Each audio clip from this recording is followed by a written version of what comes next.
শেখ হাসিনার দেশে আসার যে প্রস্তুতি এগুলো কিন্তু দ্রুত সময় কিন্তু এগোচ্ছে। বিশেষ করে আপনারা জানেন যে প্রধানমন্ত্রী শেখ হাসিনা আপনার তেজগাঁও বিমানবন্দরে নামার একটি আপনার পরিবেশ তৈরি হচ্ছে, বা উনি বাংলাদেশে আসবেন, ওনার নিরাপত্তাকেই কিন্তু এখন সর্বোচ্চ দিয়ে দেখা হচ্ছে। হয়তো অনেকে আমাকে বলবেন যে উনি কিভাবে বাংলাদেশের প্রধানমন্ত্রী, তাহলে আমি আপনাদেরকে বলবো এই ভিডিওটি দেখার জন্য। আপনারা জানেন 5 আগস্ট যখন সেনাপ্রধান বলে যে আমি বক্তব্য দিব জাতির উদ্দেশ্যে, তখন কিন্তু একটি গুজব ওঠানো হয়েছে যে শেখ হাসিনা ভারতে পালিয়ে গেছে বা পদত্যাগ করেছে। কিন্তু আসলে বিস্তারিত তথ্য আমরা পরে যা জানতে পারলাম যে শেখ হাসিনা রাষ্ট্রপতির কাছেও পদত্যাগ করেনি বা আনুষ্ঠানিকভাবেও কিন্তু পদত্যাগ করেনি। উনি ওনার নিরাপত্তার জন্য ভারতে চলে গেছে বা দেখতেছে যে এখানে ওনার একটি প্রাণনাশের একটি আশঙ্কা রয়েছে, এজন্যই কিন্তু উনি ভারতে চলে যান। এখন প্রশ্ন হচ্ছে যে সেনাপ্রধান তো বলেছিল যে শেখ হাসিনা পদত্যাগ করছে, এখন উনি এই উত্তপ্ত পরিস্থিতিতে এই কথাটা কেন বললেন বা এই কথাটা বলার কারণ কি রয়েছে, এটা যদি আমরা গভীরভাবে পর্যবেক্ষণ করি তখন ওই সময়টার পরিস্থিতি ছিল অনেকটা উত্তপ্ত একটা পরিস্থিতি। ওই সময় এই কথাটা বলে কিন্তু জাতিকে সান্ত্বনা দেওয়া হয়েছে, আমি ব্যক্তিগতভাবে মনে করি।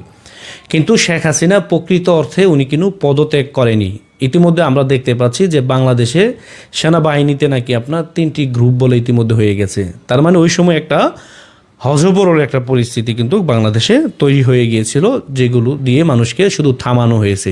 কিন্তু পরিস্থিতি যখন আস্তে আস্তে ঠান্ডা হলো তখন এগুলোর বোঝা গেল কি যে শেখ হাসিনা আসলে পদত্যাগ করেনি। তার মানে যেহেতু উনি চলে গেছে, বাংলাদেশ নামক রাষ্ট্রটি তো পরিচালনা করতে হবে, সেই সুযোগটাই কিন্তু আপনার সমন্বয়করা নিয়েছে এই লুটপাটের জন্য। এবং কি ইউনূসকে প্রধান উপদেষ্টা করে একটি উপদেষ্টা কমিটি গঠন করা হয়েছে এই রাষ্ট্রটি পরিচালনা করার জন্য, কিন্তু তারা এই রাষ্ট্রটি পরিচালনা করতে পারতেছে না।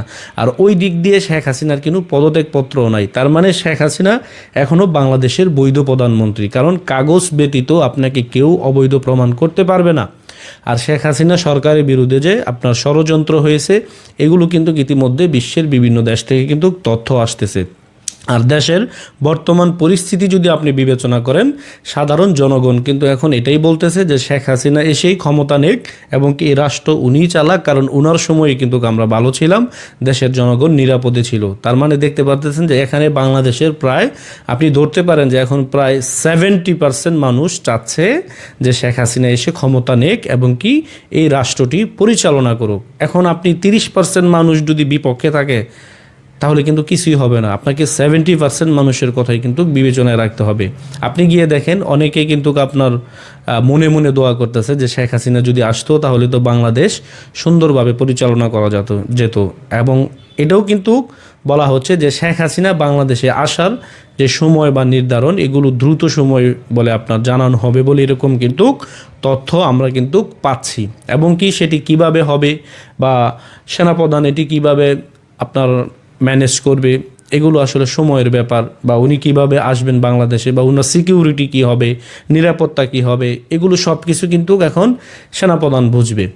আর এটাও আপনি ধরে নিতে পারেন যে শেখ হাসিনা বাংলাদেশে অবশ্যই আসবে, কারণ না আসার কোনো কারণ নাই, কারণ উনি এই দেশের নাগরিক, কারণ ওনার কোনো বিদেশে নাগরিকত্ব নাই ইউনূসের মতো যে উনি বিদেশে গিয়ে পালিয়ে থাকবে। উনি যেহেতু পার্শ্ববর্তী রাষ্ট্র ভারতে গেছে, যেহেতু বাংলাদেশের সাথে একটা চুক্তি আছে, ওই রাজনৈতিক আশ্রয় কিন্তু উনি এইভাবে বা রয়েছে বা ভিসা দিয়ে হোক যে কোনোভাবেই হোক একটি আশ্রয়ে কিন্তু ভারতে উনি রয়ে গেছে।